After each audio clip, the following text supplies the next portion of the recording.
I All right. clicked the button, but it doesn't seem to be going, but I want to be careful I don't click it again to stop it if it's going. Yeah. Uh, but I clicked it for real that time, and it doesn't seem to be going yet. Okay, hold on. Do you love computers? I love computers. I I do. clicked it for real.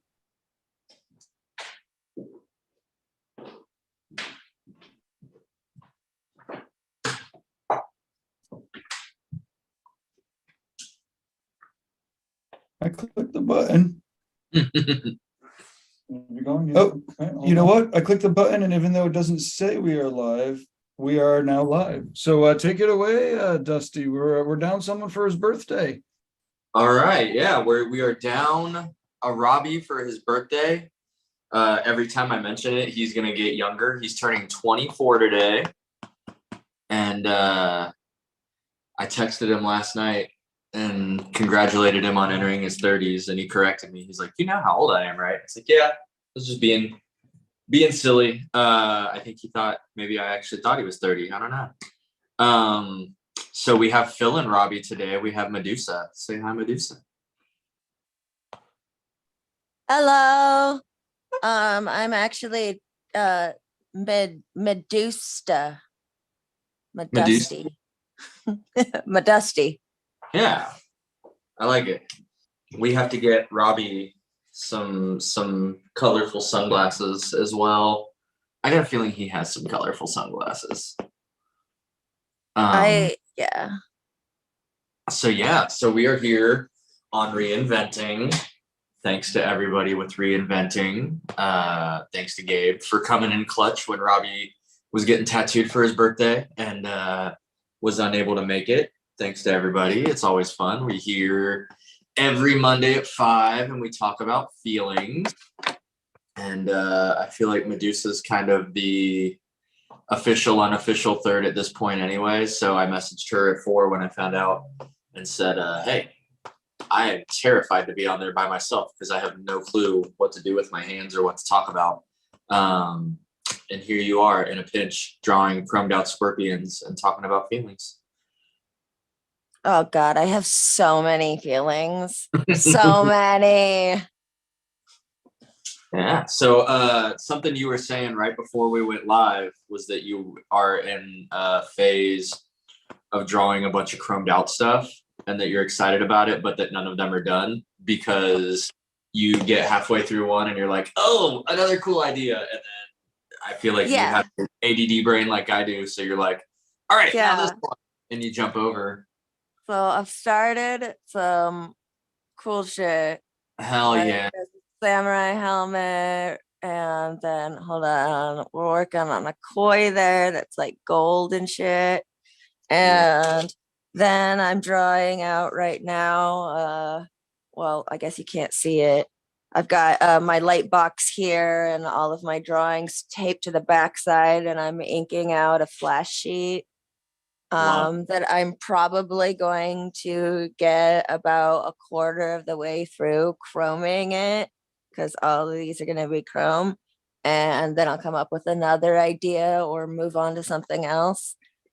I'm also ADDing with mediums too, because this whole sketchbook and all the things I'm working on in here are color pencil. And then with this one, I pulled out my acrylic inks and watercolors. And I'm struggling finishing things, like the discipline to stay on track and finish something. But you know what? Winter's here. I'm spending a lot more time cozying up inside. I'll have a lot more time to get around to them. Now I always have a rotation of something going on so that if I do get bored of one thing, I can just pick up another project without having to start all over, right? Yeah. I guess. Sorry, I'm actually like planning out how I'm going to try to finish these out loud. So that's going to be our topic for the day then about feelings, is the feeling of being overwhelmed with stuff, focusing on things, being scatterbrained. This time of year, when I finished tattooing and I'm like, damn, I really tattooed till midnight. And I look down and it's like 7:15. Is the absolute worst time of year. Daylight savings is my mortal enemy. And so, yeah, I'm like extra super ADD, foggy, scatterbrained, just nonsense throughout all this while my body figures out what's going on. And I feel like that brings up a whole thing of, you could call it feelings, emotions of feeling just lost and confused and scatterbrained and foggy. And even while trying to explain it, I feel like I'm lost and scatterbrained and foggy and like halfway explaining it because this weather kicks my ass. So you're like, oh, it's winter. And I'm like, oh, that's the worst time to try and do anything because you have the time to do it and it's cold and you don't want to go outside. But it's also like, just. Dude, I have a winter birthday. When is your birthday? It's February 4th. Nice. But I have a fucking winter birthday and it's at like here in the Pacific Northwest. That's like a pretty cold time of the year. At the end of January is when everything is super frozen all the time. So beginning February, obviously, people are a little bit weirded to go out. Almost consistently, the like first big snow is at the end of January. So at the beginning of February, everybody's like, I don't want to go out because I might get snowed out or something like that,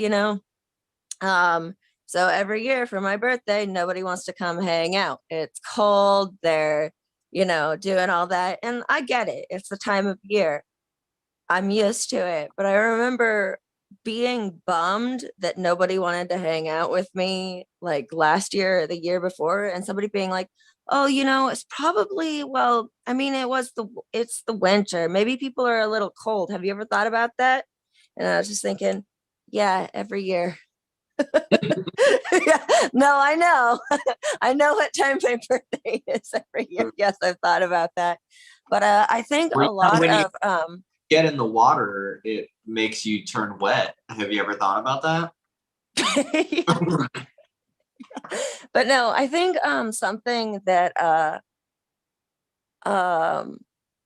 I think is a big issue right now, especially for a lot of creative people, is the seasonal depression coming up, which affects a lot of people's availability, their desire to go out and do things, even when they're at home trying to be productive. The desire to keep going with a project is difficult if you're in a tough spot. Like the seasonal change is a real thing. Oh yeah. Yeah. Like I live in a valley of Ohio that makes for really weird mood swing weather. So Thursday it was, I don't know if it broke 80, but it was in the upper 70s and I wore shorts and it was beautiful. And then literally the next day I woke up and it was 40 and snowing outside. It's pure. What's that? Climate change is real.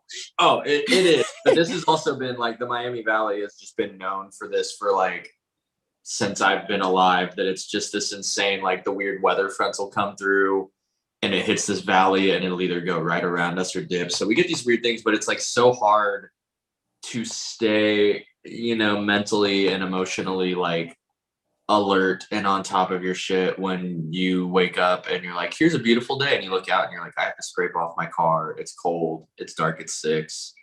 Everything is awful. And it's so easy to go from 10 to like 2 in the span of 5 minutes of like checking Facebook and seeing that photo of snow and being like, no, why all of this?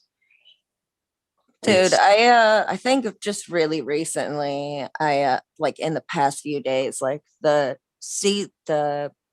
it being dark earlier hit me so suddenly. Yeah. I feel like just last week I was hanging out and it was still light at like 7 p.m. And then just like yesterday, I looked outside at like 5 and it was dark and I'm just like, I thought it was nighttime. Yeah. And like night. things obviously has a big effect on it, but I do feel also just like this time of year that it is like when summer's over, it's dark at 9, and then a week later it's dark at like 8:55, and then 8:50, and it like very gradually changes by the week so minusculely that you don't really notice it. And then all of a sudden it's dark, even without daylight savings. It's like dark at 7, and then it's suddenly like a week later it's 6:30, and a week later it's 6. Like it just speeds up so insanely. And then I always forget that it still gets earlier until December. So for the next month, even with daylight savings, it's going to go from dark at like 5:45 to like 5:30 to 5:15. And it's just it's a bummer to wake up and it's cold and you go to work and it's cold and dark and you get off and it's already dark again and cold and just, ugh. Yeah, no, it's a few months of almost feeling like you're dredging. I mean, I think a lack of the vitamin D from the sun has definitely, I mean, I know it has an effect on people. I think another thing to consider is when we lose daylight, subconsciously we start checking out, like mentally getting out of work and productive mode and start getting into rest mode. So the earlier that it gets darker, the easier it is for your mind to start being all like, it's time to settle down, when you still have like 3 more appointments left for the night. So like one thing I struggle with is feeling motivated to keep going after I look outside and I see it's dark, and then my brain just starts being like, it's nighttime, we're about to go home and go to sleep. But really I'm just like, oh no, it's not even dinner time yet, I am still at work. Like, fuck, now I have to like try to trick my brain to get back into where it's only the middle of the day, it's not night. Yeah, we as descendants of bears, don't Google that, just assume that we are. I feel like the hibernation mode is real, and it is very winter woodland creaturey that we're like, okay, it's dark all the time, it's cold, I want to curl up in something warm and eat a ton of food and just pass out. So yeah, when you look out and it's dark, it's really hard to not. And I had it hit me really real last week because I had a lady Tuesday night that I did legitimately tattoo until probably about 11:30 at night, maybe midnight. Working on a big piece, just taking our time. And like we were laughing, listening to good music, having an awesome time. But it was that thing where you finish and you're like, oh, that went way later than anticipated, which is fine, But the next day I tattooed a group that came in, and they all wanted to get a few small things. And by the time we were done, it had been dark for hours, and it was the same thing. I was like, man, this is 2 days in a row that I went until almost midnight. And I looked down and it was legitimately 8, maybe 8:30 at maximum, but it had been dark for hours. And it goofs with you real good. It's hard to want to get in that mode to create and to do things when you are just like in that fog of like, no, it's bedtime, and you have to convince your brain it isn't, and then you have to caffeinate, and then you have to lie to yourself and turn on every ring light in the shop as bright as it'll go and not be distracted. If I turn to my left here at the shop, literally this whole other room is all giant open windows that face the street, so it's really hard to not look to the left and pretend that it's dark out at 5:30. Yeah, no, oh man, it's really really rough. Definitely, I think my biggest struggle definitely is making sure that I stay in work mode and like awake productive mode after my brain registers it's nighttime, it's time to go home. Do you feel like running into that with clients? Like, do they also, because a lot of times in the summer I'll tattoo until 9 or 10 at night because it's just getting dark, and people, oh, I work until 5, I couldn't be there till 5:30, I'll book them for 5:30, whatever. Trying to do that in the winter, do you run into people that are like, oh, I'm not off till 5, and then I wouldn't be there till 5:30, and then it's bedtime at 5:45? Like, no, I don't wanna anymore. I don't think so. I'm not sure I quite understand the question. I guess just the idea that the same way that it's hard for us to not be in bedtime mode by 6, do you run into clients that are kind of the same? Like you would book them for later in the day and they're equally in the seasonal depression fog that they just don't want to bother with doing something. Not Okay, that yeah. No, feel I that have way. clients that don't last as long as they normally would as the season changes too, because I think they're also just getting tired earlier and wanting to hibernate sooner. I definitely have run into clients who normally would sit for like 4 hours, and then last week they're just like an hour and a half. They're like, I'm kind of tired. Yeah. Yeah. But I mean, it's different for everybody. So I don't know. I know that one way I am trying to keep myself in the rhythm of things and not let either seasonal depression or the lack of sunshine get to me too much is I'm going to try traveling more this winter. As I think I've said before, I'm going to Puerto Rico for that convention with Jason Leeser in the beginning of December. So that's gonna be like Puerto fucking Rico in December. That's going to set up such an unrealistic expectation for any other traveling that you do, though. You're like, I'm going to Puerto Rico where it's beautiful to combat this winter blues. And then I'm going to go to like Detroit. No, actually, um, no, because I was thinking about guesting at a few other places in January or February-ish. I kind of want to be doing a guest spot for my birthday this year so that I'm not stuck in Pacific Northwest bluesy winter time. Yeah. And I was just talking to Bruno actually about guesting at his place in Fort Lauderdale for my Nice. birthday. Yeah, but I was also talking to another person about going to Arizona sometime in February too, but I can't leave too much. So I think I'm gonna go to Fort Lauderdale though, because that's a Florida, and I prefer beaches over deserts. Yeah. Yeah. Actually, I've been talking to a lot of people in Florida. They say that it's tattoo season all year long because they don't really have the frigid winters like we do. Yeah. So that Yeah. sounds pretty promising, both for business and to get some sunshine. I got 2 promising trips to get a good dose of vitamin D while it's dark up here. I love it. I was just talking about when if you tattoo in Florida, even if you're just a guest artist, you have to get this license, and it's kind of a pain in the butt because you have to have like a certain Florida approved bloodborne pathogens and all that. And it's like the one where you can't skip anything, even if you know it. So you have to just let your computer play for like 3 hours before you can take the quiz.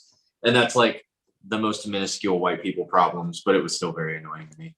But when you go to fill it out, you can do a guest spot thing for like $35, or for $60, you just get a year-long one. So I just went ahead and filled out the year one. And so I'm licensed in Florida to tattoo until like October of next year. So I think January or February, I equally am gonna go back down and hang out with Robbie and Donna and do some tattooing, get some beach vibes, because yeah, it sucks up here. Oh my God. We should plan our trips together. I know that Robbie's area is far apart from Bruno's area, but I'm down to make a trip work, and then we can trade tattoos. I could get heart-shaped glasses and you can get I Didn't Kill Selena. Yes, I'm in. How far is Fort Lauderdale from Melbourne? Because Florida is one of those tricky states where it could be an hour, it could be like I think I think like 8 hours driving. no, we'll figure it out. Yeah, but I'm pretty sure with enough advance notice, especially because I'm using this as my birthday trip, I can make things work. I can like do a work thing and then I can take like one of the a short flight up to you where you'll be at, and then I can fly back home from there or something. Yeah, We'll figure it. work it out. Hell I'm yeah. spoiled being in Ohio because in Ohio it's a big state, but it's a circular state, so everything is 4 hours from something. Like any edge to edge, corner to corner, you're looking at like 4 hours. There's states like Florida where it's like I drove from Tampa to Orlando after the Villain Arts Convention to go to Universal, and it was only like an hour and 15 minutes. And then equally, you can be like, oh, that's at the bottom of Florida. It's like a 10-hour drive. Like it's a whole day away, and it's in the same state. And that still just blows my mind. I went to Texas, Yeah. the most insane. They're like, oh, yeah, you could drive across Texas. It takes like 50 hours. It was just insane, just a giant wasteland. And there's nothing between each big city. So they're like, oh, No. Austin, it's only 4 hours of just desert to get there. Dude, West Coast and Southwest are all pretty spread far apart. Actually, everything everything west of like the Midwest and Louisiana Yeah. is just hours apart. I'm going to Oregon in March, and it is equally like I have to go back and look at a map and pretend that I'm 8 and figure out how geography works, because I never know where any of that stuff is in relation to each other.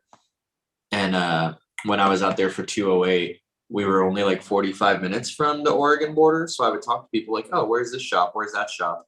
I've heard so much about these different things in Oregon, and they're like, oh, it's like 8 hours away. Oh, that's 6 hours away. States are deceptive, and I don't like it, is the moral of that.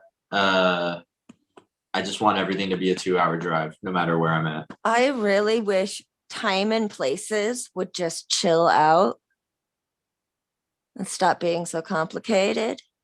But no, where in Oregon are you going? I am going to Eugene for Evergreen in March. Oh yeah. Oh shit, yeah. I was gonna take that weekend off of work to go out there and hang out. I won't be able to tattoo at it, but I was gonna take one or two of those days off to just go out. I think they have seminars, right? Yeah, they do like Wednesday, Thursday before the convention. There's like 2 days of seminars and stuff. And then there's seminars throughout the weekend too, but it's like a whole week-long thing at this point. Yeah, because I'm not working it, I don't know what I can have access to. But regardless, I'm gonna make some time to go out there just to hang out anyways, talk to people and say hi and everything. So, From you. huh? How far is that from you? I think Eugene's just like an hour and a half from Portland. I'm gonna look that up right now. I don't remember, but like it's our big local thing Yeah. aside from the stuff in Portland. I And haven't been to Eugene in a you few could have years. I don't and- remember. You could have equally said Eugene to Portland is like 12 hours, and I would have just believed you.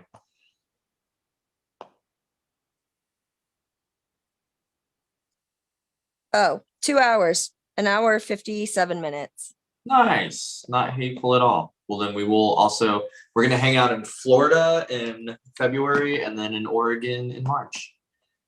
It's going to be a Hell yeah, my dude. Best 2023 friends. classes, people. I swear, we got to get matching bracelets. I'm in. I'm easy. That's So what yours will say. I'm easy. This got off on such a tangent about travel and hating travel. I don't even know. Robbie's always the purveyor of that make you feel. And Yeah. aside from feeling foggy with all this crappy weather, I'm feeling pretty good. So I don't know. Yeah. I mean, I've definitely felt the seasonal depression approaching, but I'm also kind of looking forward to the slow season here. So in places like where we live, you in Ohio, me in Oregon, we actually have winter time. So we actually experience a slow season due to the weather. I know that there are places where there's not much of a slow season because they don't experience a winter like we do. So people are still always out and about and stuff. But I'm looking forward to the slow season because all of these projects that I haven't finished and I started, I'll actually have time to get back to them if I decide to. I am also looking forward to just life in general slowing down a little bit. I think um, I'm personally ready for a breather, if you will. I feel like this last year, everybody has been rapidly trying to get their makeup tattoos from COVID. Yeah. Like business is popping because of how long people were, hesitant to go out, how long restrictions were adjusting back to normalcy. Everybody in the tattoo industry had to kind of change the way they did things. A lot of people had to switch their whole thing over to like appointment only when they were used to doing walk-ins, and then the places that were already appointment only got booked out even further because other places were shut down. And so it's been a very heavy season for what I like to call the COVID revenge tattoos. Yeah. And it's funny because you had said, oh, we experience winter and we have a slow season. And I was like, honestly, I don't remember slow season for years now. I feel like every year there's a weird 2 weeks in September where everybody's kids are going back to school and they have no clue what's going on in their lives. So everything pauses hard for about 2 weeks, and it's still steady enough to be steady, but it does feel like, oh, these 2 weeks were kind of chill. And then it pops right back off.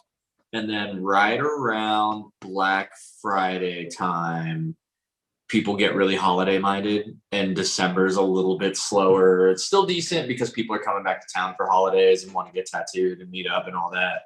But just slow enough because everybody's kind of like, well, I want to save my money for gifts. I want to save my money for charity. I want to save my money for, giving to this and that. And then by January, it's right back into Christmas money, Christmas gift cards. People are getting ready for tax money. And then it's spring and it just explodes again. But I do think that was a big thing of COVID. I know here in Ohio, we were shut down for, 2 months, maybe just a hair over 2 months. And it was funny. I was just telling this story to someone the other day.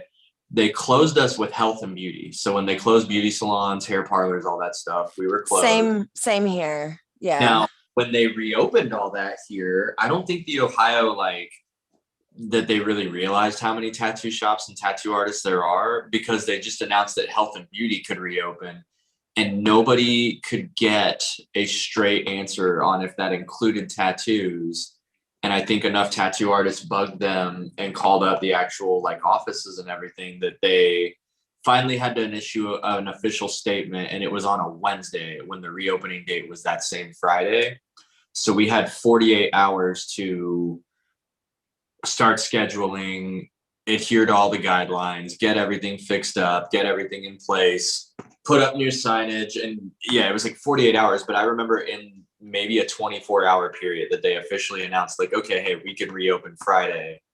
By Thursday, from Wednesday to Thursday, I think the shop I was at had maybe 100 emails in 24 hours. It just, the amount of people that wanted to get their canceled appointments rescheduled, the amount of people that wanted to get in, everybody got those stimulus checks and taxes and all that. And stimmy check time. That was fun. Exploded. And I feel like really it's still, that was shit over 2 years ago now. And I feel like it still really hasn't stopped being overwhelming. It's just now starting to feel normal-ish. I feel like I am experiencing the first slow season or slow-ish season. Like it's slow season comparatively. Yeah. Like I don't think that I had a slow season last winter. Yeah. And the winter before that was still COVID-y. Yeah, and I guess the winter before that was pre-COVID. Yeah. So yeah, the last couple of winters, I don't know. I feel okay. The first COVID winter, yeah, definitely super slow and weird because of all the COVID restrictions and kind of things. The second one, this last one, very busy. I feel like that was an uptick of revenge COVID tattoos where everybody's finally feeling comfortable to start going out again. And that hasn't stopped all year. And just like this last couple of weeks, I started experiencing the first several consecutive days of no phone calls or no walk-ins because like we're finally getting like a little bit of a slow time. But I'm super happy about that because I haven't had any drawing time in like so long. Yeah, I get it. How did you deal with like the overwhelm throughout all of the COVID tattoo rush? Like, did you just put your Not head down, well. just zone out, or Uh, you mean like with the uptick of revenge COVID tattoos? yeah, I just well, I'm still super new. So to me, this is my introduction into tattooing. So the revenge COVID tattoo season was really my first actual season of tattooing. So I mean, it is a lot working in a walk-in shop as a new person that hasn't built a whole lot of clientele made it so that I had a lot of availability for a long time. And I, at sometimes I was taking like, I think the most I did was 11 or 12 tattoos in a day. hell yeah, And sure, it was awesome and really cool. I got to say that I, hopped the fence, if you will. Um, but oh my God, was it draining? yeah, I haven't had a social life in so long. Like it's literally just work and sleep and work and sleep. And if I'm not doing either of those, I'm trying to catch up on reinventing stuff, which I am so glad that all the courses I'm signed up for are kind of go at your own pace because whew, I bit off a lot more than I can chew. But the overwhelm, I guess I don't think I dealt with it very well. I know that there was a couple of times where I think I just had like full blown panic attacks, like in the bathroom, at work, at home, not feeling really great and everything. But since it's gotten slow, I've been able to definitely chill out a lot more and recalibrate my mind and my feelings. And I've been able to meditate a lot more too. Forgot yeah. about that. Hell yeah. So I don't think I ever really properly learned how to deal with the massive overwhelm because a lot of times I still feel really overwhelmed. Um, but meditation kind of helps. Started doing that recently. My form of meditation is very different than other people's forms of meditation, though. I light up a joint and stare at the wall and zone out. If it works for you, it works for you. My big thing, I don't like drink or smoke or do anything. I'm a square, so I would when the overwhelm got really, really bad. I would say the height of it for me was this year in the spring when like COVID restrictions were really lifted and they were doing conventions regularly again and everything was really popping off. And there was days where I would work like 28 days of the month and do like 4 or 5 tattoos a day every single day of that, that my meditation was I would go out to my car for about 5 minutes and just scream at the top of my lungs, sometimes to the point of like losing my voice. And then I would just like drink as much caffeine as possible and go back in and tough it out. And that is a super not healthy way of dealing with it, but that was the meditation that I had time for. And yeah, it was literal insanity. And it's such a blessing because you're talking about, it's weird to think that like, it sounds so unhealthy on paper, but it is kind of a blessing because I know a lot of people back when I first started getting tattooed and going around tattoo shops in my first apprenticeship and all this stuff, that it was like, if anybody walked in, everybody was like borderline Three Stooges, like fighting and tripping each other to get to the front door first. So then, especially with you talking about how it was like a new thing to you at the time, like how much regular clientele did you build up doing all that are people that, you know, kept coming back to you and hitting you up? And it was like such a perfect time in history for somebody to cut their teeth in it and to get that level of, you know, oh, I'm busy all the time, this is awesome, I'm I building. am grateful. I am super grateful that I was super busy right off the bat. Yeah. I think it definitely helped kickstart my career. And it's such an awesome and an awful way, because there are those feelings of like, wow, I'm not going hungry, I'm staying busy, I'm building clients, I'm getting all the practice in the world, things are getting better, while equally, you know, like being so overwhelmed that you just have to go stare at a wall for 5 minutes and slap yourself in the face and then go back to it. Yeah, no, I think there's been a lot of times where I have, in the past, I have tattooed like past midnight. There was a fucking Tuesday where multiple times this has actually happened, but I remember it being specifically a Tuesday and getting out and closing down the shop and it being like after 2 a.m. The bars were closed, the streets were empty, and I just sat in my car and I literally just stared out the window at nothing, just zoned out for like a solid hour or something before I snapped out of it. And I was like, oh yeah, I still have to drive home.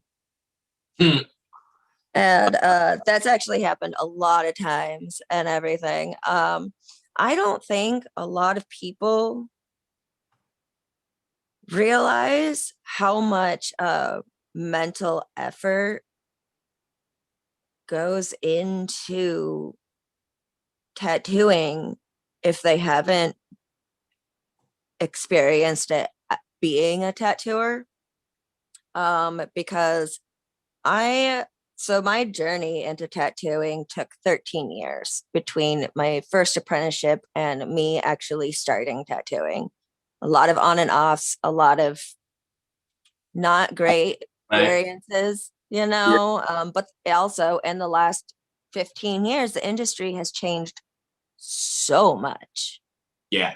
So fucking much. Like in my first apprenticeship, it was still like you'd get made fun of if you even looked at a rotary machine. And now that's normal. Yeah. Like pen machines are a thing and everything. But you know, that doesn't mean I have 13 years of experience. I only have like 2 years of experience actually tattooing, because the other stuff, you know, we don't count it.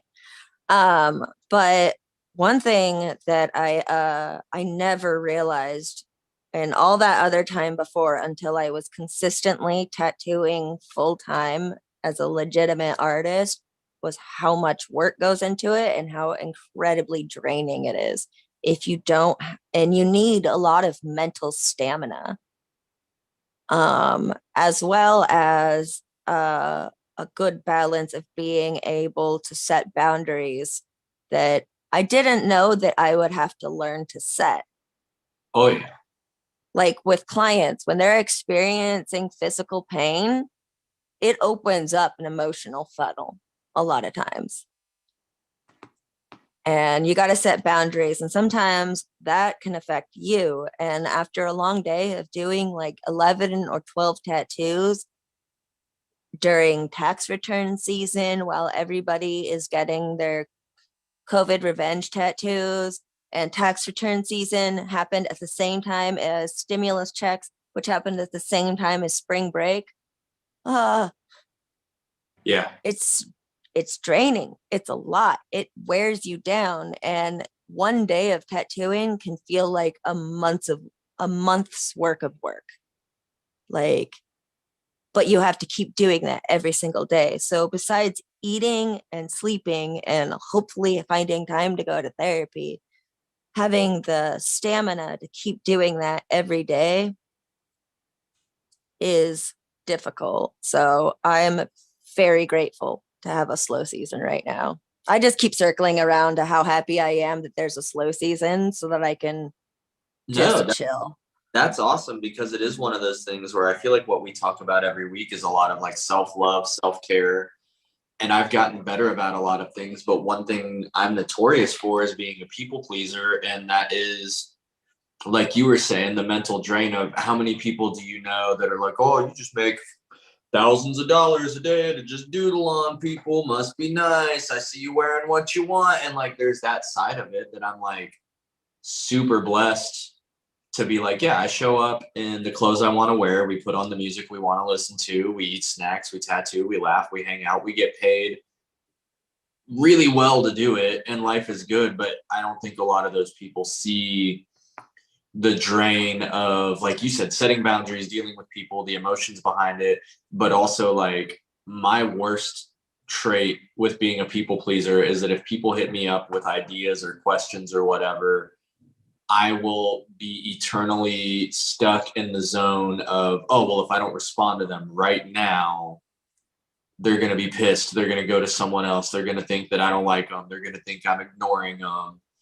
And I have gotten better about setting that boundary, but I will still, like, if someone has reached out to me about a tattoo idea or wanting to book or any sort of like real questions, and I haven't gotten back a hold of them within 24 to 48 hours, I feel like the worst human on earth, because I know that they don't think, oh, he's dealing with 20 clients this week, or he's dealing with booking all of these people and he's got 30 emails sitting there.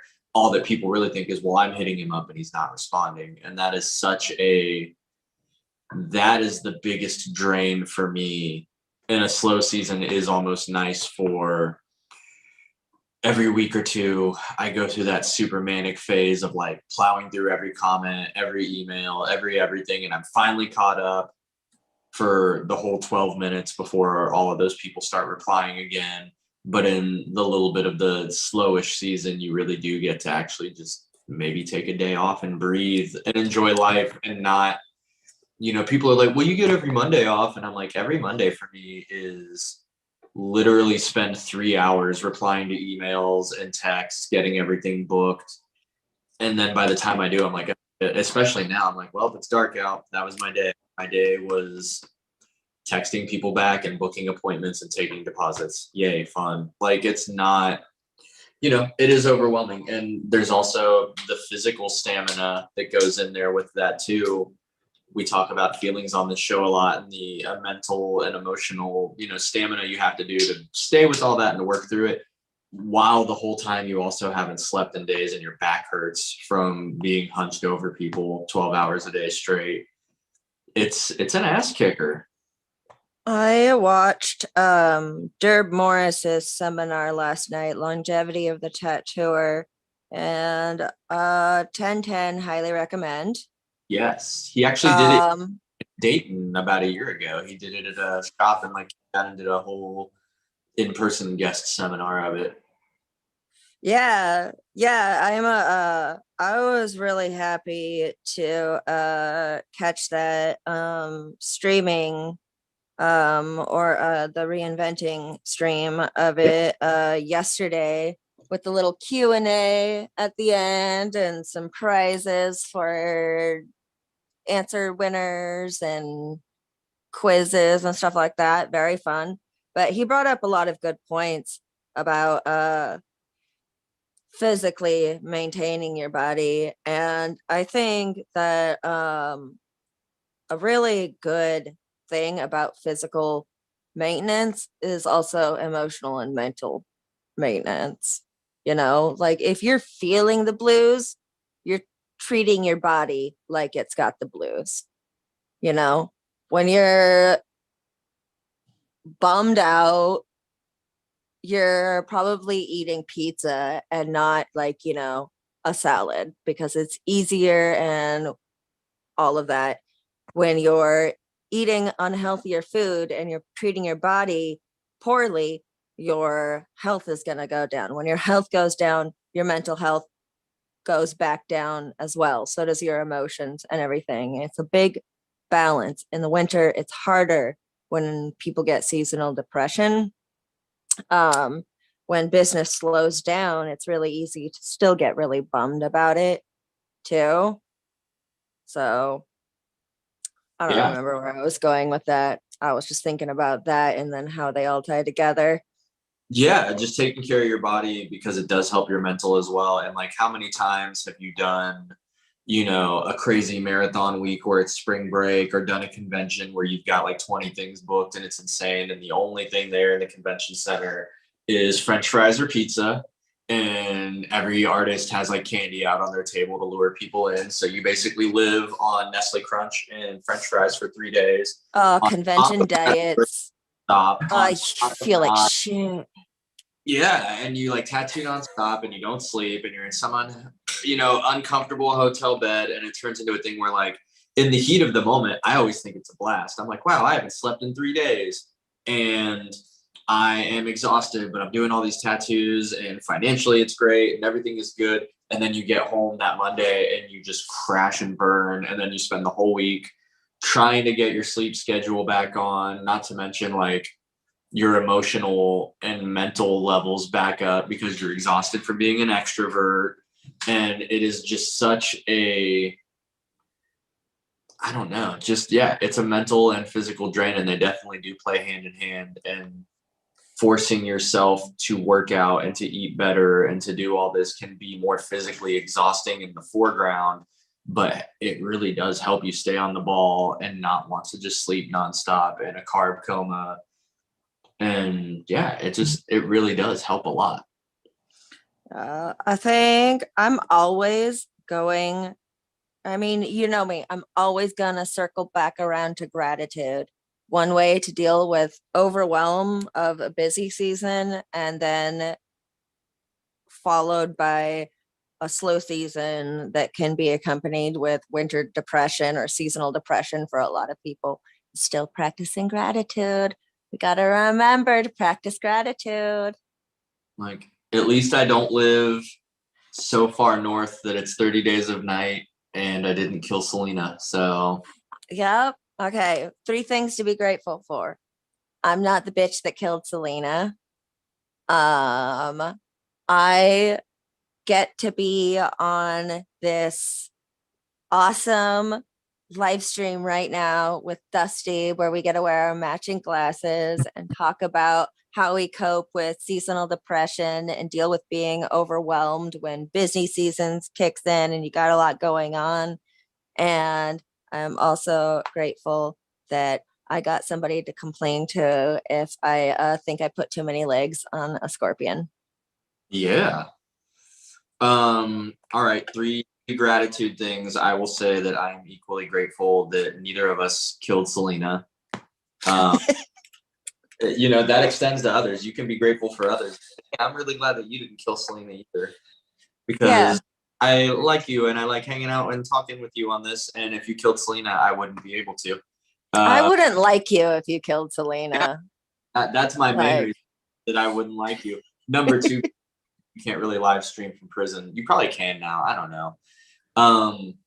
My second gratitude is that we get a season that's slow enough that we do get to catch our breaths a little bit, but not so slow that we're hurting, which is awesome. I still love doing awesome things for Christmas and buying gifts for people and all that fun stuff.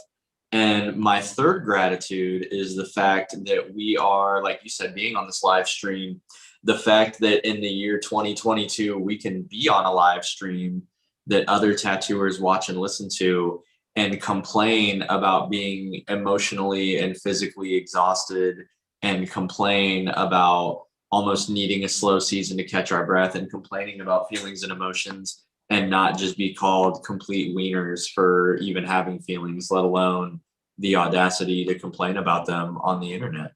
It's a crazy time that's been rattling around in my brain since you brought up the whole 15 years ago and the rotaries and all that. I initially apprenticed in 2003, I think. It was like right out of high school. And yeah, they didn't really exist in shops regularly and everything was completely different.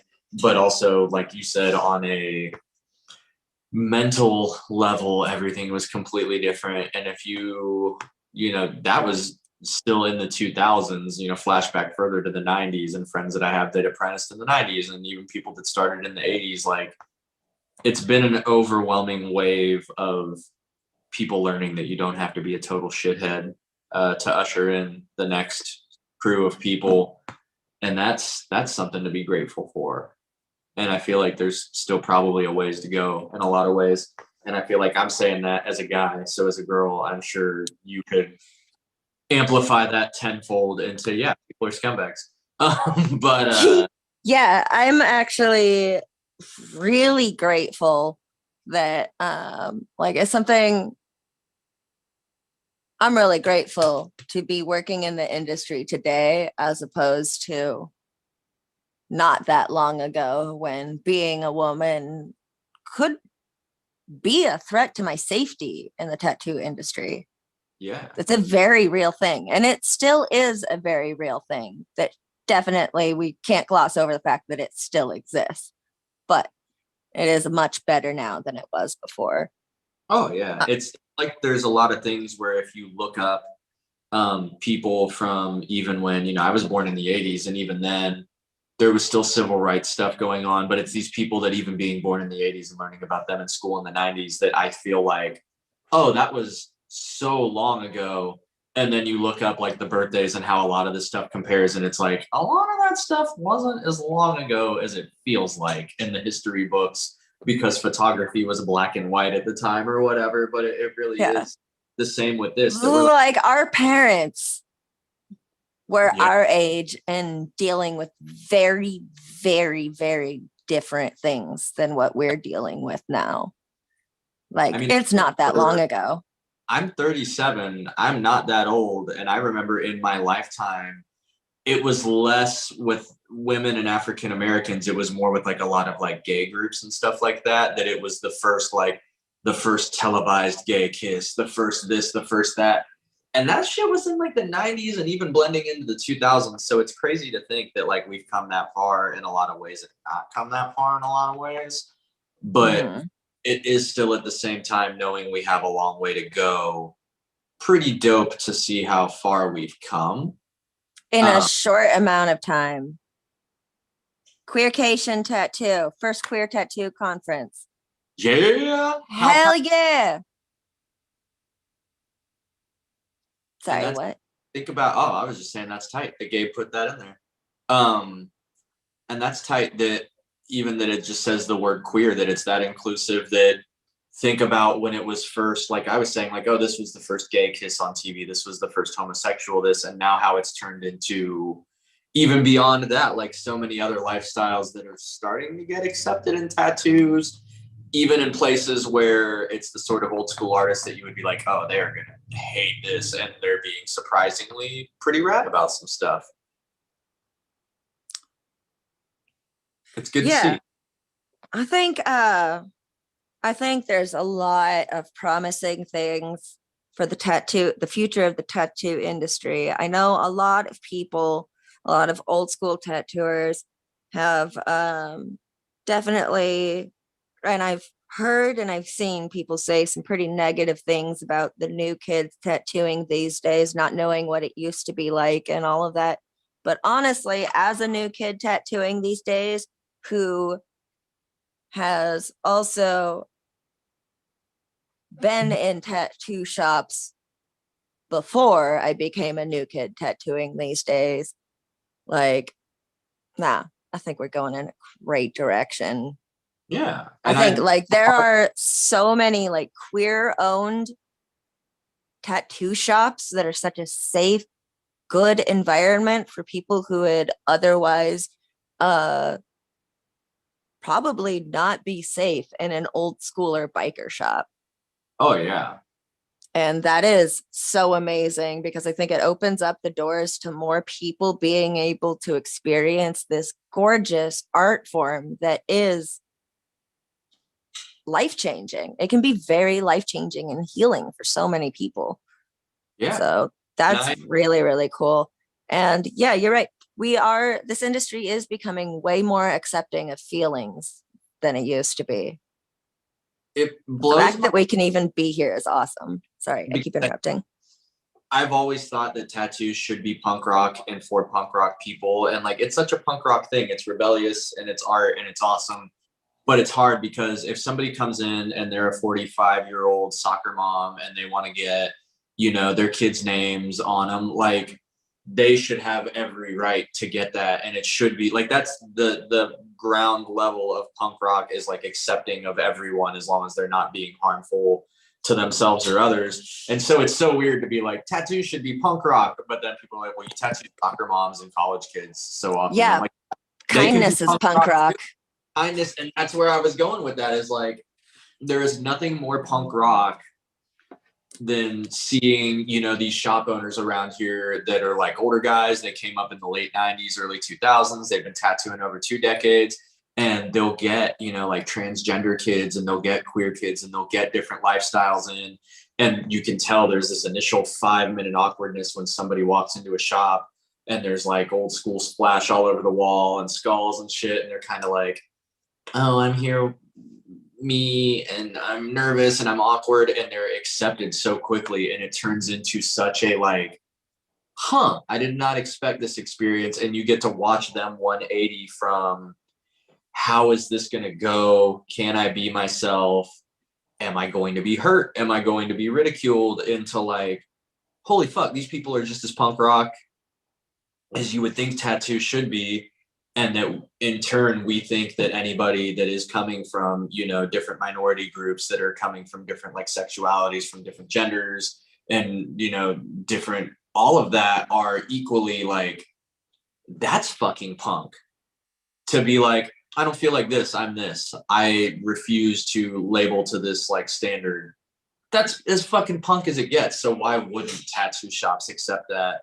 And if you're going to treat it with an attitude of, well, I had this, this, and this coming up. And I remember even when I initially started apprenticing in the early 2000s, seeing some pretty gross hazing shit that like, one that will always live in my head was somebody was tearing down a station that was an apprentice. They threw out everything. They accidentally threw out a metal tube, and they were told to go into the dumpster and get it and go through all the different trash bags until they found it. So they're going through bio waste. They're going through Fuck. That's putting somebody's life at risk. That's fucked up. And this is not as fucked up, but it's grosser to me because it just is. We shared our dumpster with the Asian restaurant next door. So this person is also going through all of the waste and grossness of this restaurant kitchen and leftover food scraps that are thrown out and all that over a tube that like, and it was even like, well, I'll buy a new one. No, that's not the point. You go get that one. And so it was like really being forced into digging through shit that they could have got hepatitis. You know, how as a tattoo, you know, mentor, are you going to teach someone cross contaminants and bloodborne pathogens and how not to get hepatitis, and then equally be like, go jump in the fucking dumpster over the principle of the matter? And it's like, you see that stuff and it is gross, but why would you want to take somebody that's 20 and didn't live through that and wants to get into tattooing and is willing to show up and put in hard work and pay their dues and do everything the right way without the gross hazing aspect of it? Oh, well, you didn't scrub the floor with no gloves and a toothbrush, so blah, blah. You know, like, I had it bad, so you should have it bad. It's such a crap mentality to have. And it's, why would you not want to improve the industry that has become a part of your lifestyle? Why would you just want it to suck for other people?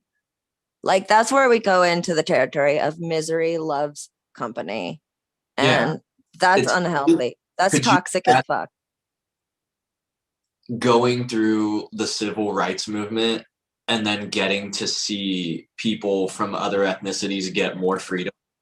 And instead of being like, I'm so glad that I fought and put my life on the line to better race relations, to be like, these people don't even get beaten anymore.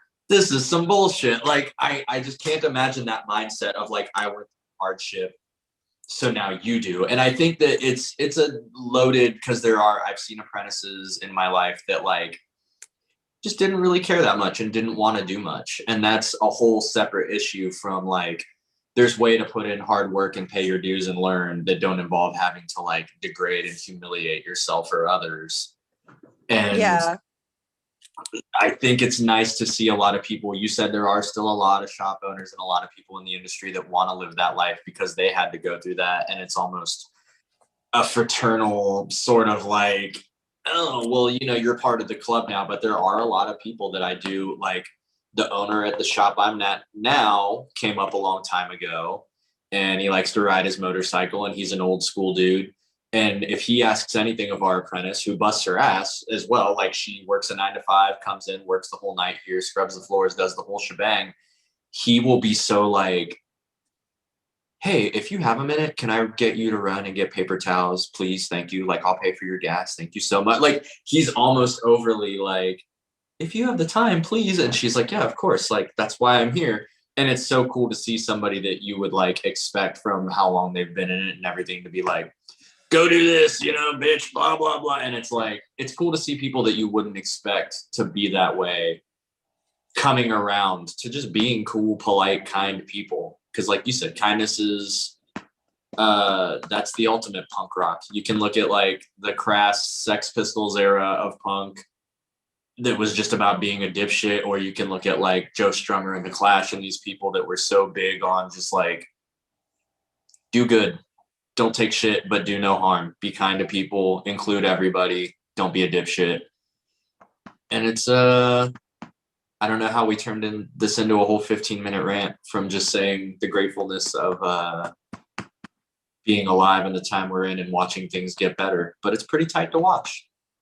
It is. I think I'm really happy to be a part of the tattoo community right now, especially because I have been Our just job. seeing, huh? You said especially because, and I said in 10 years robots are taking our job. No, don't say it. Don't put it out there in the universe. I don't think they will. I saw that video of the 3D tattoo printer and they would not show the finished product. I think we're good. All right, sweet. So also, nobody wants to get tattooed by a robot. They want the human experience. You can't hold a conversation with a robot. Yeah. Come on. Shh. All right, I just rewatched the Animatrix recently, and I do not need this in my head. So, oh yeah. What Robbie, was I saying? Topic is coping with robots. Well, I wasn't going to say anything about robots, but now all I got is the fear of bots in my brain. Oh yeah, no, I'm super happy to be a part of this tattoo community right now. I think one thing that is really, really cool to see is less competition and more uplifting of other artists and with other artists. Like the first shop I ever stepped in, or the first shop that I like got a very short-lived and miserable apprenticeship in, was a shop run by a couple of guys who were very questionable at best. They did hard drugs in the bathroom. They were all the negative-ist things. Yeah, just not fun at all. I was miserable. And that was my first taste of the industry, which definitely dampened my view of things for a very long time. But they were so competitive with each other. Like, instead of just looking at another tattoo and being like, right on, dude, that's fucking sick. It had to be like, how can I get their client to hate them so their client wants me to be their next artist? And I'm just like, you know that this is all the same business, right? Like, you're gonna tear yourself down. You're gonna fall apart if you keep doing this. Shop didn't last longer than a year. Yeah. Like, after that, it was closed down so quickly after I left my apprenticeship. But like, these days, like, everybody in my shop, man, if somebody walks over to your station, you 100% can bet that they're coming over to like hype you up, Yeah. to be stoked on you, to congratulate you. That was one of the coolest things of the whole COVID overwhelm, over busy thing, is that if somebody comes to me and I've tattooed them before and they loved it, and they're like, hey, I loved your work, I loved the experience, I really want to get this. This actually happened just last week. A lady hit me up. I had done a small tattoo on her, and her husband both wanted to get basically like damn near half sleeves, like their whole forearms done, but it was black and gray realism, which is like my most feared style. I don't really dabble in it unless I like absolutely have to. And our owner here is killer at that. And I was able to basically like, hey man, I don't know how far booked out you are, which it turns out like a month, you know, so he's able to get him in a reasonably decent time frame. But I hit him up with their numbers and sent them his way and like gassed him up to them. And it easily could have been like 2 full day sessions. Like they could have done one day, one the next day. And to be in a time where we're all busy enough and doing good enough that I can just be like, hey, would you like this couple that are awesome? And at the end of the day, knowing that they want to come back to our shop, because instead of just whoever taking whatever they could get and bad mouthing the next guy to get that space, like you said, they did that. And so it blew up in their faces and they closed quick. I was like, hey, this guy's going to do a way better job. Our rates are fairly similar. He's an awesome person. He's going to treat you well. And I feel like people leave with that knowledge of like, wow, they really cared about me getting the best tattoo instead of just getting my money and kicking me out on the street. And it's like, if you went and you were talking about pizza earlier, and it's been living in my brain since then. If you went and got a really good slice of pizza somewhere, and another guy that worked at that same pizzeria was like, I'm spinning the dough on the next one. Fuck this pizza. It sucks. Like, come back when I'm, running the oven. You would be like, wow, this dude really shit on his own place. Like, I don't want to come back here if he's telling me this sucks. Like, no, that's a huge turnoff. There's such a like disingenuine, absurd feeling. And that is something that I've noticed in tattooing with certain people, even to this day, that they'll, celebrate everyone and they want to be positive, but at the same time, behind closed doors, they're kind of like, oh, did you see so-and-so's work? Oh, this, oh, that. And it can catch up with people that you're like, okay, well, if they're shitting on other people's work, then what are they saying about mine when I'm not around? Versus the amount of people that I'm meeting lately that they really are just like super hyped for everybody to be doing good and learning and getting better. And even they'll see people that have been tattooing 20 years still learn new things and be like, holy shit, that's awesome. And just, it feels like there's a lot more uplifting these days, and not just for the sake of looking chummy or coattailing or doing cool things. It's because people are genuinely just excited to all see each other thrive and see each other do good. Yeah, no,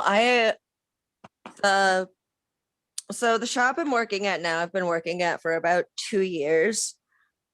And I kind of like to say that I started tattooing here when I became like a licensed official tattooer.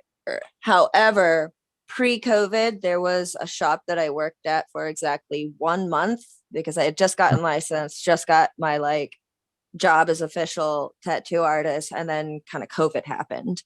And I didn't go back to that shop. I was fucking miserable at that shop. That entire month was one of like the worst times for me to have my dream job. It sucked. And the reason was because the owners and every single person that worked in that shop talked shit about everything. They talk shit about their clients when their client walked out the door. When my client was in the bathroom, they talk shit about him.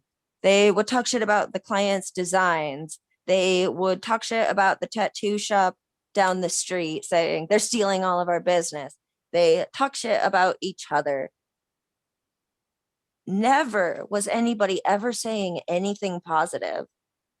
And like, they're still around and everything. I have nothing to do with them because that toxicity, that negative mindset where you must feel so bad about yourself that you have to bring down everyone else. Because I cannot think of how else that can be just the shared mentality unless everybody's just miserable. But that's awesome. It was draining for me, and I never had return clients. Never. No matter how good of a job I did for the client, I think that entire environment scared away all of my clients. Yeah. And you broke the cycle though, which is awesome, because it is a thing where misery loves company, and it will, one negative person at a job of positive people will drag them down to that level. They will not get lifted up because they don't want to be. And instead of stooping to that level or falling into that mentality and becoming a miserable person, you got out of it. You got somewhere better. For you, it was a better fit. And now you get to be positive and do awesome tattoos, and people want to come back. And it's funny, the little things that every shop does different, because it's what works for them to get people back. And I don't mean that in like a salesman-y, like we got to retain, but like just genuine kindnesses.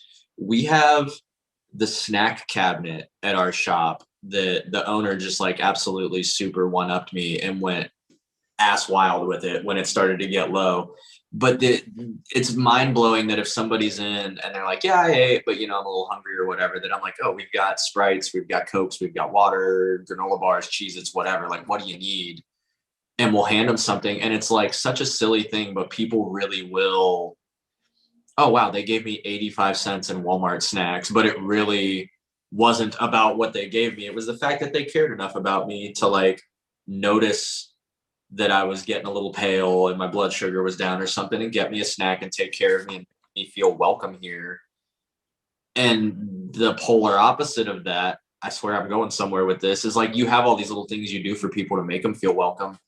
On the opposite end of that, even if I'm treating you with the utmost respect while tattooing you, if the guy next to me is doing the same for his client, and as soon as that client's out, they're like, God, can you believe that fucking and just start talking shit, there's no quicker way for the person in my chair to immediately think like, okay, so what are they saying about me when I'm not here? And it's so gross. Yep. So you can fall into that and you can become one of them, or you can just keep your head down and deal with it to make it because you are finally working your dream job, or you can have the balls to be like, nah, this isn't the spot for me, and to go find your spot. And that's awesome that there are people that are able to break that cycle instead of getting drugged down to that level. I think keeping a positive mindset, like how do you keep a positive mindset when you're having a really rough day? Like, how do you keep yourself from falling into the anger and negativity that, like, for example, that last shop that I used to work at, everybody seemed to have fallen into, like, because I'm sure people aren't born like that. It builds up and it eats away at them, and that's how it becomes a constant in their life. And it's also not just a long-term thing. It can be a temporary thing too. We can just have bad days. Oh, yeah. That's acceptable. How do you keep yourself in a positive mentality when you feel yourself going downward? I've had a lot of shitty life experiences, and that doesn't mean that I've had like a shitty life per se. I think my life's pretty rad, but I think I've lived through enough shit that anytime I feel myself putting on that other shoe, that I can pull myself out of it, because I'm like, well, remember when you felt this way? Remember when you were this? Remember when you were that?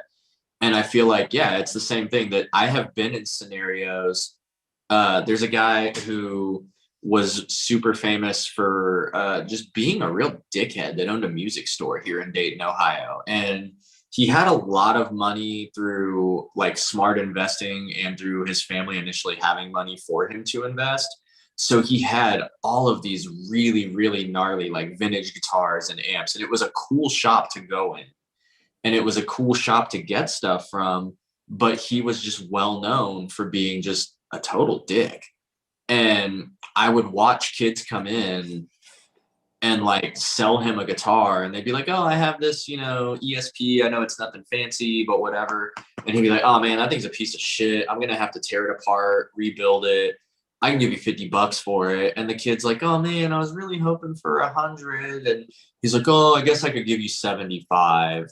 And then he would give them $75. They would leave. And the second they were out the door, he'd be like, oh, this thing's great. I'm going to tag it at like $800. That kid's a dipshit. And I'm like, imagining the audacity of this guy to admit that he's ripping people off with other clients in the store, and that they're like, okay, cool, I know not to come back here, or I know that this guy's ripping people off.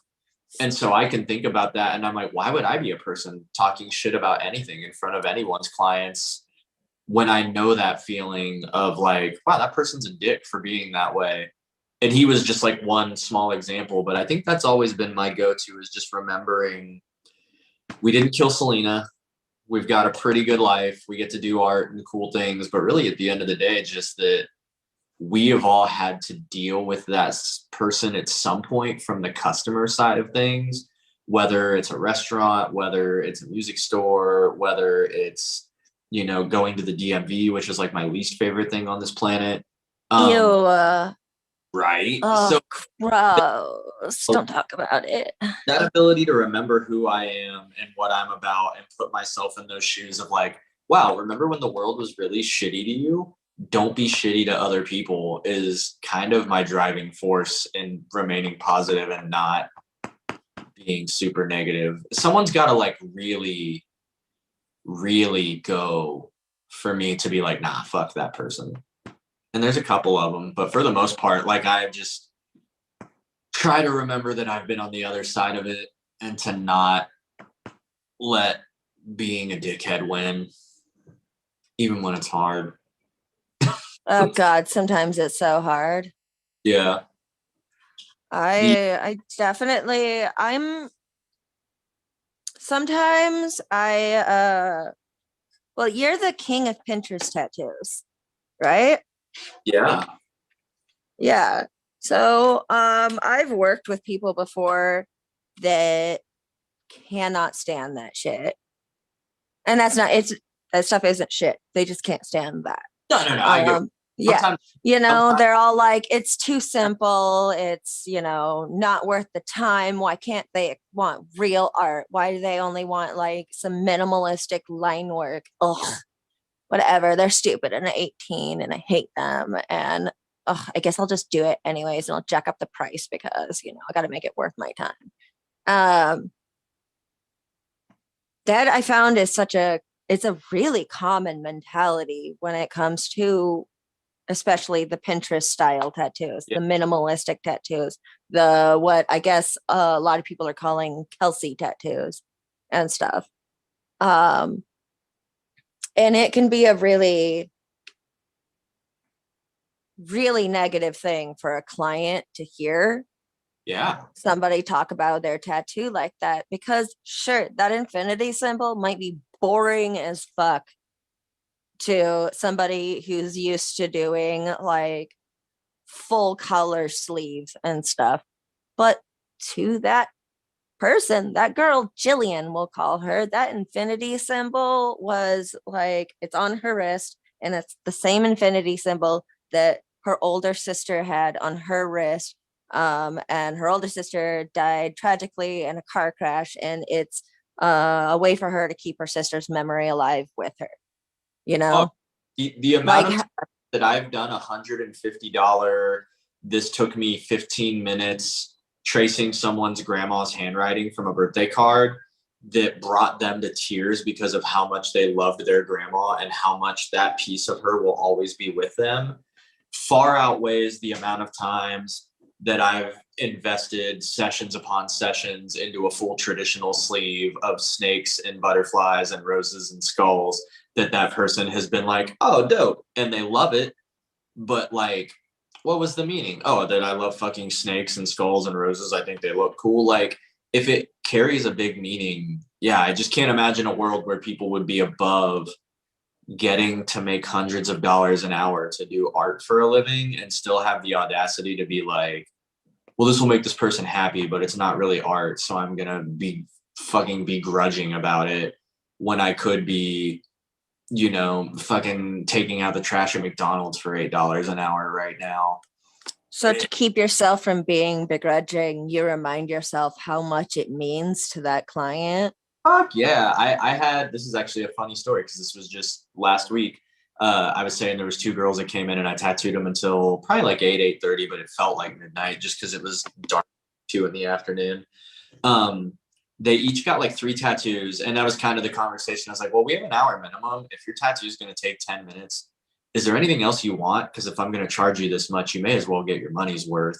And I had told them that prior to the day of, and they both had like 3 small things that I think maybe they took like an hour and a half each. They were super chill, but the initial idea that they had was one of them wanted to get and just like a single needle, simple lettering, no matter where, and the other one got no matter when or no matter what. I don't know. It was one of the who, what, where, when, whys. And they had asked me, they're like, be honest with us. How many times have you done this exact tattoo? And I was honest with them and I was like, we might be in the hundreds at this point. And they were like, kind of got sad, not at me. They were just like, oh man, like we're in a trend. Boo. And I was like, do you guys love each other no matter where? And they're like, well, of course. And I was like, do you guys love each other no matter what? And they're like, yeah. And I was like, then that's your fucking tattoo. Roll with it. And then I showed them my Celtic cross and my kanji tattoos that I have on me from like 1998 and was like, it happens. It's fads. No one cares. It's get what you want. Do what you love.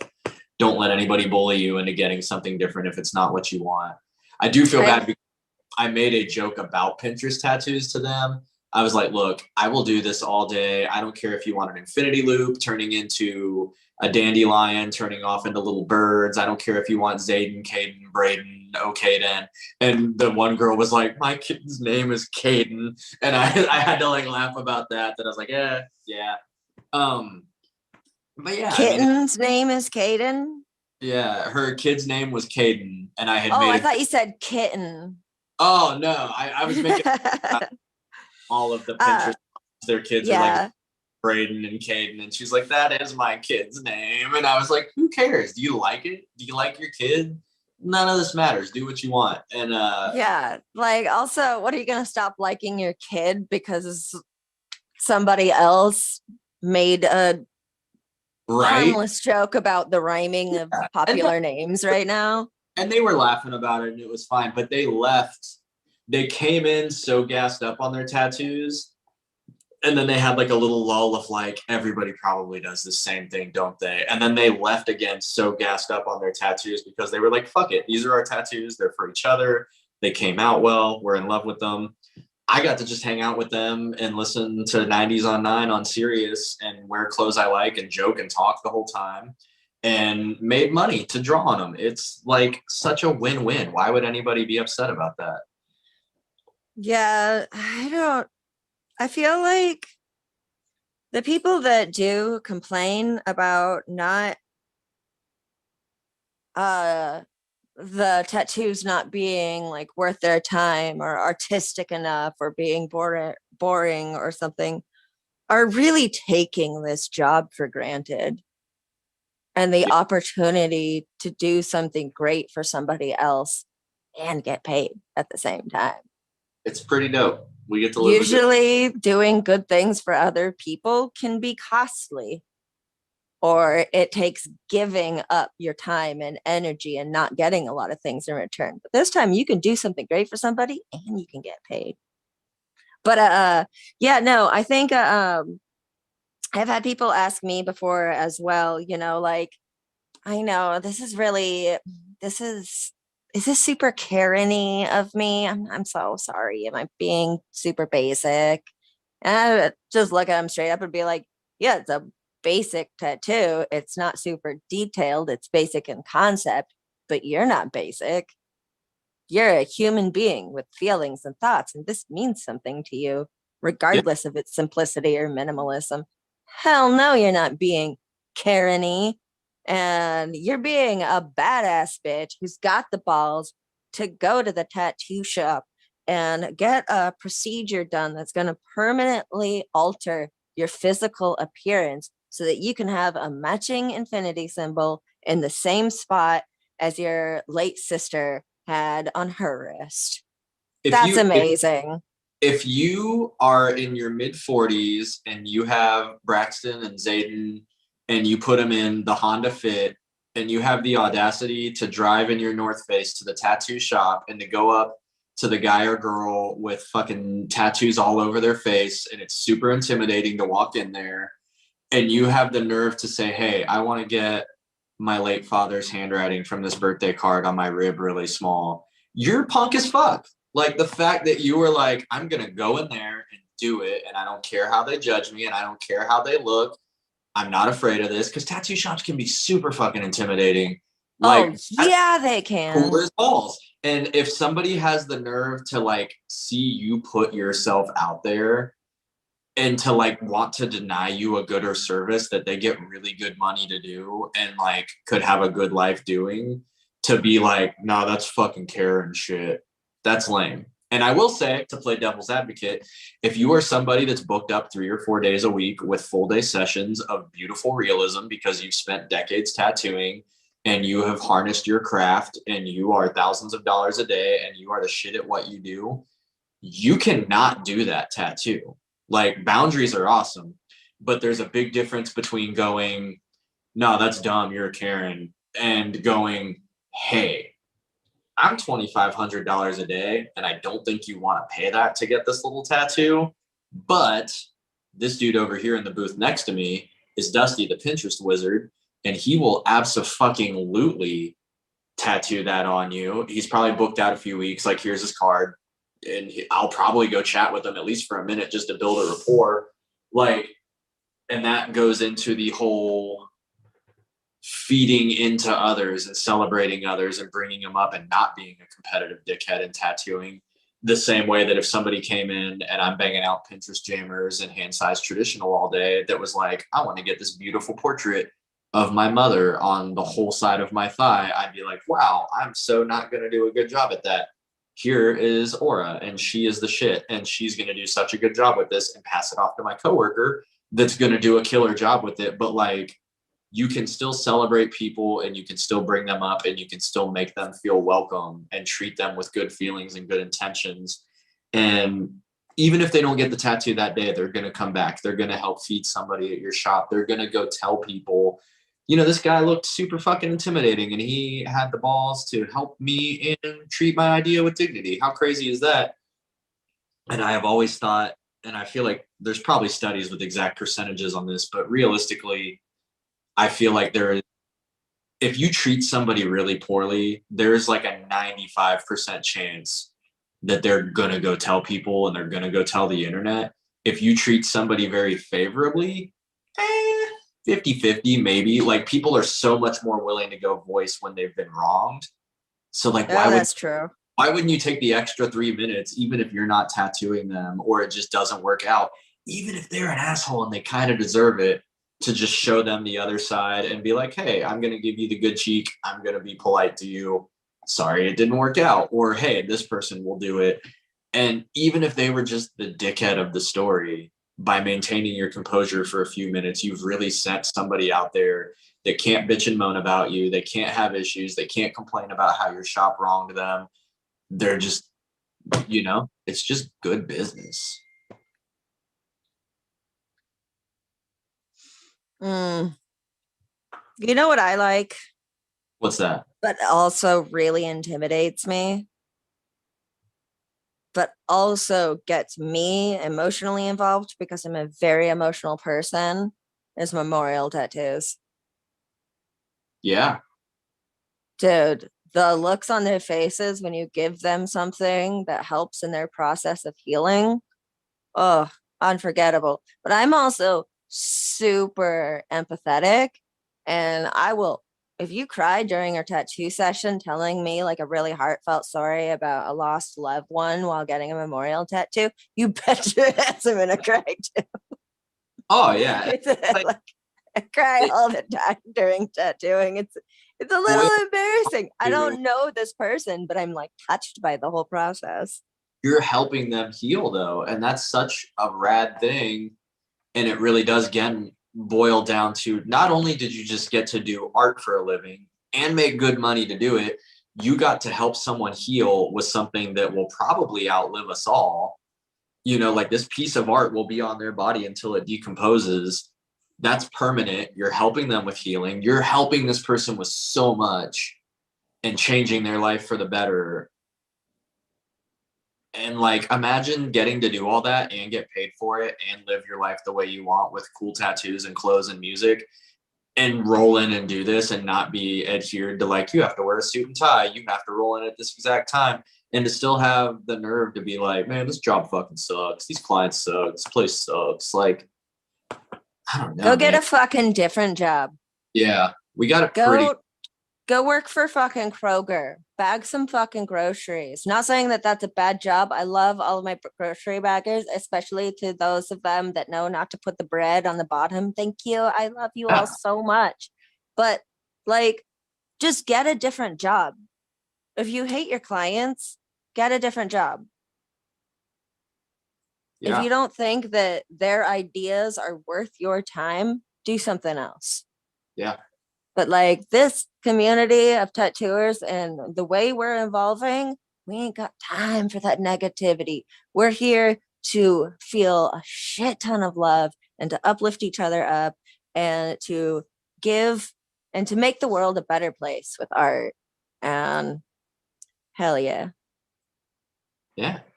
So that is like the perfect ending thought. And it is 6:30. We went way over. Sorry, Gabe. Sorry, everybody at Reinventing. We have a bad habit of doing that constantly. But I think I've never done that. Robbie and I almost every week. I'm in his coaching program, and there was one week where it just ended very organically with all dozen people at 8:00, 2 hours in, and it almost felt awkward because we're like, wow, we go late. What do we do? And we just kind of agreed for everybody to just part ways early for the night, and like, okay, I guess we did it. But typically, yeah, we run over because we're a feelingsy bunch and we like to talk and we like to be empathetic and relate. But I think that's such a good ending note that, yeah, if you don't like it, go find something else to do. If you do like it, then love it and own it. And if you're just having a bad day and other people are making you want to not like it, remember how fucking awesome it is and how rad things are and what we get to do. And don't let people drag you into their well of negativity. And if you're not a tattooist and you're listening out there and you are afraid that your tattoo idea is too basic, it's not. You're a fucking badass. Get it done. You within reason, I'm going to say that it's not that you have the wrong tattoo. You just have the wrong tattoo artist. And that artist may be a fit for someone else. And there's another artist out there that's a fit for you, unless you're getting like a fucking swastika or some shit. But within reason, your tattoo isn't basic and you're not basic, and the right artist is out there. So just find your people and roll with it. Hell yeah. On that All note, right. I'll say that, do you have anything you want to plug? Anything cool you're doing? You work at an awesome, tell people where you're at? Oh yeah. I am Medusa Slays. You can find me on Instagram at Medusa Slays with 3 S's at the end, or medusaslays.com. I am a member of the Reinventing Tattoo community. So if you join that, you'll see me online a bunch too, tapping around, making dumb jokes. Yeah. And I am always in Dusty Pitstick. I work at Royal Prevail in Fairborn, Ohio. On Instagram, it's Mo Bunny Mo Problems, or you can book at mobunnymoproblems.com. And I'm always traveling. I did a ton this year. I've got like 2 trips every month next year already. It's insane. I love it. Super grateful. I'll come to your city and do nothing but infinity loops just to prove a point. But beyond that, thank you so much to Reinventing, and thank you, Gabe, for letting us ramble, and thank you, Robbie, who is always here but was not here today because he's celebrating his 12th birthday and getting tattooed. Happy And, 8th birthday, Robbie. right? He's gonna be a little man before we know it. Yeah, he was just born. He was happy, born on today to Robbie Ripoll. I almost say Ripple, and there's a whole story behind that. I have to like stop myself. To Robbie Rickroll, happy today is your birthday. You are 8 hours old, and we love you. See you next day. Bye. Bye.